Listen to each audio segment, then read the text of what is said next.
Anda pembohong dan Anda tidak mencintai Indonesia. Kamu akan jadi bangsa dungu selamanya. Kita kaya, tapi posisi kita menjadi orang miskin. Kita ini bangsa kaya raya, Pak Ketua DPRD, tapi kita kayak orang miskin. Dan ini kita menyambut kedatangan detik-detik dari KDM nih guys ya. Nah ini dia, masyarakat antusias banget menyambut kedatangan KDM.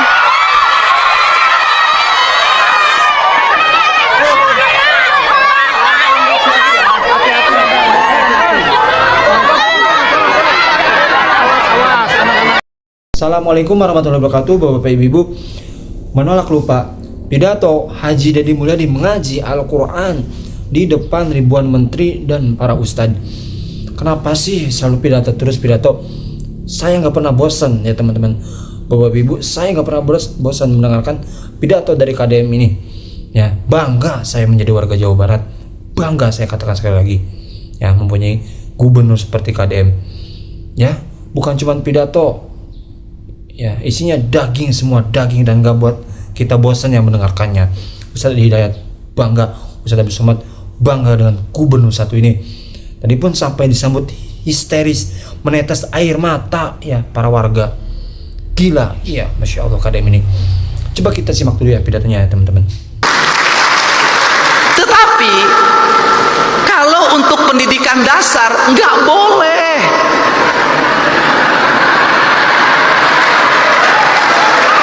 Nggak boleh. Kenapa? Yang dibentuk adalah karakter manusia, bukan mesin. Kalau SPJ bisa dibuat di rumah, klik kirim. Tapi pembentukan karakter nih yang Sukmaya harus belajar baca, nggak bisa. Yang diurus adalah hati, bukan mesin. Yang diurus bukan angka-angka, tapi manusia. Jadi saya tidak setuju anak SD menggunakan HP, anak SMP menggunakan HP. Kenapa? Pembentukan karakter dasar. Mereka harus tahu cara minum, mereka tahu cara makan, mereka harus bisa berlari, mereka harus bisa berjalan, mereka harus bisa bernyanyi, mereka harus bisa baca sastra, mereka harus bisa main musik, mereka harus bisa berinteraksi sosial. Kerakyatan yang dipimpin oleh hikmah kebijaksanaan dalam permusyawaratan perwakilan. Ya, harus manusia. Pada akhirnya yang dunia digital juga ada waktunya bertemu. Kenapa? Karena rindu tak pernah tertahan. Nanti ada kangennya, pegawai-pegawai Pemda kangen berkumpul sebulan sekali bertemu. Kenapa? Karena rindu itu tak bisa hanya dengan video call, tidak hanya dengan chat. Pada akhirnya kita adalah manusia nyata, bukan manusia maya. Nah, kerangka ini harus dibangun sehingga apa? Ini tantangan buat MUI. Kalau selama ini selalu dikatakan dosa besar itu berzina, ya, judi, iya, tapi menurut saya hari ini harus ada yang ditingkatkan. Dosa yang paling besar itu adalah merusak alam. Paling besar. Yang berzina hukumnya dirinya dan istrinya dan keluarganya. Tapi membabat hutan di Ciwidey, membabat hutan di Pangalengan, banjir lumpur, triliunan uang dikeluarkan menormalisasi Citarum, pada akhirnya tidak bermakna karena lumpur gunung masuk Citarum dan meluap. Berapa penderitaan yang dialami oleh banyak orang. Dan sebaik-baiknya manusia adalah yang bermanfaat bagi orang lain, dan seburuk-buruknya manusia adalah yang melakukan kerusakan di muka bumi. Kenapa? Karena kerusakan alam memperpendek umur bumi, bukan hanya umur dirinya, tapi umur bumi, mempercepat proses kiamat. Dan sekarang kiamat mungkin terjadi karena teman saya namanya Ahmad sudah punya cucu. Dia dipanggil kiamat sekarang. Ini para bupati hadir, terima kasih. Ini Ini penting, Pak. Jadi apa concern kita, agama kita hari ini? Saya kemarin ketemu dengan ketua Persis, ketua Muhammadiyah, ketua NU. Saya bilang fikih yang paling kuat hari ini adalah fikih lingkungan. Kenapa? Malu, Pak. Anak-anak muda sekarang tuh tidak seperti kita. Kita masih jaga-jaga kalau ngomong. Anak muda sekarang tuh berani posting, Pak, dan berani mencaci maki orang tuanya. Dia ngomong begini, kan kita malu kalau digituin. Orang Indonesia ini paling banyak berdoa, tapi orang Indonesia itu paling banyak bencana. Kan malu digituin. Orang Indonesia itu paling banyak berdoa, tapi paling banyak orang yang sengsara. Orang Indonesia itu paling banyak berdoa, tapi buang sampahnya di sungai, buang sampahnya di mana saja. Membabat pohon itu bukan hanya 1 meter, tapi ribuan kubik, jutaan kubik, menimbulkan kesengsaraan, dan itu dibiarkan. Padahal tiap hari kita berdoa pada Allah, kita ingin dijauhkan dari bencana.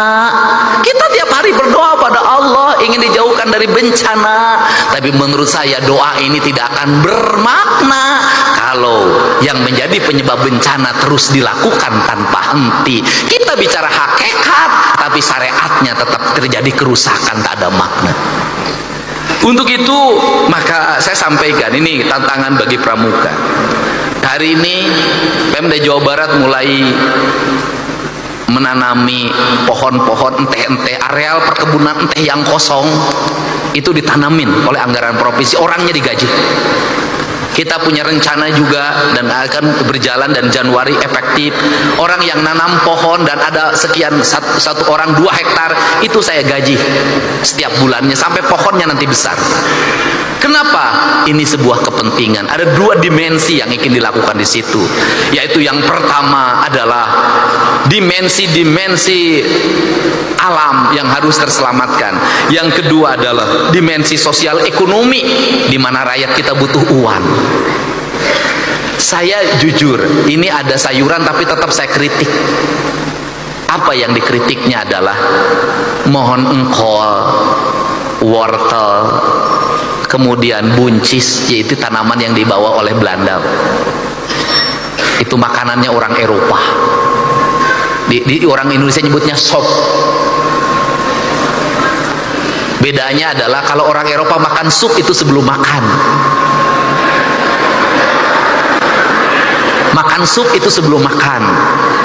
Kemudian dikasih dagingnya, daging yang bermutu. Orang Indonesia itu adalah makan sop keur muludan. Dagingnya make gaji, terus dalam posisi tidak panas, dimakannya oleh ajengan, oleh kiai setelah ceramah jam 12.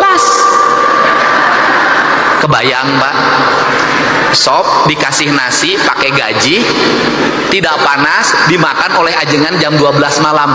Wajar kalau banyak para penceramah yang tukang ceramah hari ini jantungnya bermasalah. Ini fakta, Pak, serius saya. Nah, ini tanaman Eropa dibawa, dan memang ini tanaman itu harus nyari daerah dingin. Jadi kalau ini terus berkembang dan dipacu produksinya, saya katakan nggak usah waktu lama, Pak, gunung di Jawa Barat rontok semuanya. Kenapa? Tanaman ini sekarang sudah naik ke arah Cikurey. Tanaman ini sudah naik ke arah Gunung Wayang, ke arah Gunung Windu, dan itu saya berkomitmen siang ini mau saya kumpulkan untuk nggak boleh lagi alih fungsikan lagi tanamin kopi, tanamin duren, tanamin kayu-kayuan, tanamin teh. Udah saya biayai oleh provinsi. Kenapa? Kalau provinsi mengeluarkan 1 triliun itu kecil kalau bencana lebih dari segitu yang harus dikeluarkan. Bapak mau lihat kemana? Mau lihat Lembang. Terakhir saya pesen, Pak, bukan nakut-nakutin, Pak. Karakter Sumatera itu sama dengan karakter Jawa Barat, Pak. Tanahnya sama suburnya, ada harimaunya, cuman bedanya harimaunya di Sumatera ada macannya, di Jawa Barat macannya jadi anggota DPR. Mantan wakil gubernur, dan saya pendukung beliau ketika menjadi gubernur dulu. Nah, dan saya buktikan di tempat saya menang, Pak. Nah, itu harimau Sumatera sama harimau Jawa di Kalimantan tuh nggak ada harimau. Jadi tanah gembur. Jadi Belanda itu menetapkan Sumatera berdasarkan peneliti BRIN dari UGM. Itu dulu Belanda menetapkan sebagai daerah hijau, daerah hutan lindung, daerah konservasi, daerah taman nasional. Jawa Barat juga sama, daerah di sini nih, mulai Bandung, Lembang, terus ke Garut, terus ke peradabannya, dan kemudian terus di daerah Cipanas, semua sama. Jadi kalau tekstur tanahnya terus dicabutin akarnya, maka potensi longsor sangat tinggi. Ditambah lagi ada potensi paling berat, sesar Lembang. Dan kalau sesar Lembang, nauzubillah, jangan terjadi, kita berharap, maka siapa yang paling berat? Bandung. Karena Bandung itu cekungan. Begitu gunungnya jatuh roboh, air meluap, maka ini akan berubah menjadi danau dengan tingkat air yang sangat tinggi. Untuk itu ada dua hal yang mesti kita lakukan. Satu, kita mencoba untuk segera membenahi alam Jawa Barat ini yang rusak. Yang kedua, setelah membenahi alam ini, setelah sungainya dinormalisasi, setelah pohon-pohonnya ditanam, setelah gunung-gunungnya dihijaukan, setelah kita melakukan ikhtiar-ikhtiar kemanusiaan, maka kita berpasrah pada Allah. Jangan berpasrah terus tanpa ikhtiar kemanusiaan. Nah, ini yang saya sampaikan, sehingga saya mengucapkan terima kasih. Sekolah-sekolah, dinas pendidikan harus mulai dirumuskan kurikulum yang paling utama kita hari ini bukan lagi ngajarin anak-anak menggunakan gadget. Nggak usah diajarin anak-anak kita lebih pinter dari kita. Nggak usah diajarin anak-anak kita menggunakan HP, laptop, udah lebih pinter dari kita. Yang harus diajarin anak-anak kita hari ini adalah kembali sekolah bukan hanya ruang kelas yang digunakan, tetapi luang alam terbuka sebagai basic pembentukan pendidikan. Jadi kalau ada satu hari, saya harapkan nanti Ketua Kuarda Jawa Barat, kalau ada satu hari anak-anak pakai pramuka di sekolah, terutama SD dan SMP dan SMA, SMK, saya harapkan di baju pramuka itu mereka tidak di dalam kelas, tapi mereka berada di luar kelas, membersihkan sungai, menanam pohon, kemudian belajar memasak di alam terbuka. Dia memahami lingkungan. Kenapa? Anak-anak kita hari ini nggak bisa lagi masak sayur asem, tidak bisa nyambel, tidak bisa nyangu, tidak bisa ngaliwet. Anak-anak karena tidak bisa fast food, go food.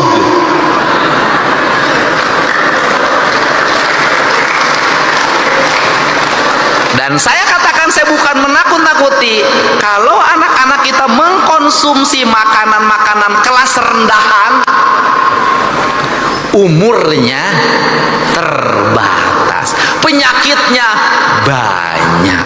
Anak kita nggak lagi pagi-pagi minum teh manis pakai gula aren, nggak ada, langsung kemasan berwarna, kemudian bergula, bersoda, sehingga umur 18 tahun banyak yang gagal ginjal, umur 20 tahun kena diabetes. Orang lain seneng lihat kita, seneng. Kenapa? Generasi muda Indonesia lemah.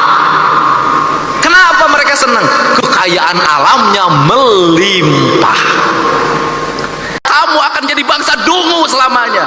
Kita kaya, tapi posisi kita menjadi orang miskin. Kita ini bangsa kaya raya, Pak Ketua DPRD, tapi kita kayak orang miskin. Seorang nasionalis, dia akan menangis ketika hutannya dibabat.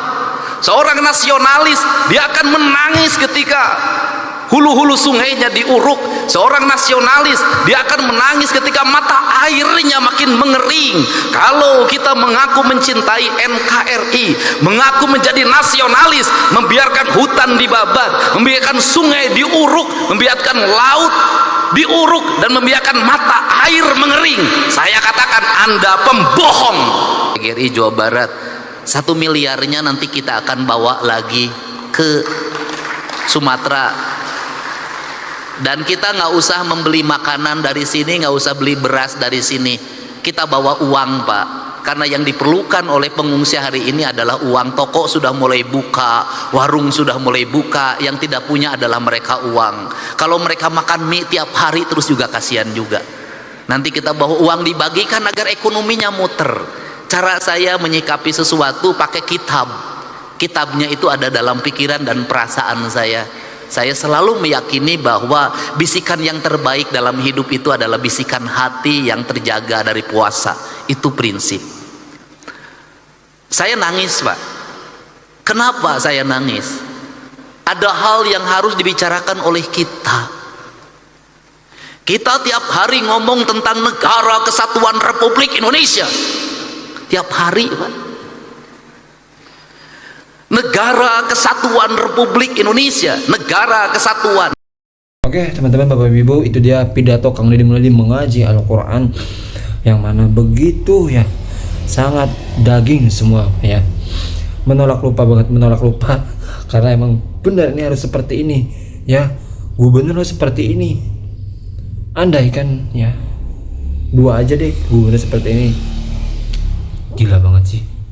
Udah ya, masyarakatnya pasti senang, masyarakatnya pasti bangga mempunyai gubernur seperti itu ya. Dan ini terus harus kita up ya teman-teman, karena pidatonya benar bukan sekedar pidato asli ini mah ya teman-teman, Bapak Ibu, bukan sekedar pidato ini, bukan, tapi dari hati ya, dari hati ke hati. Ini yang membuat kita tetap terus menonton ya, tetap terus ya senang dengan KDM itu, senang gitu ya. Ini yang seperti ini gitu, yang gak bosen pidatonya. Dan bukan itu aja sih, cuman kita juga dia merasa banyak ilmu gitu yang didapat dari pidato KDM ini ya teman-teman. Oke, itu dia video ini, terima kasih. Assalamualaikum warahmatullahi wabarakatuh.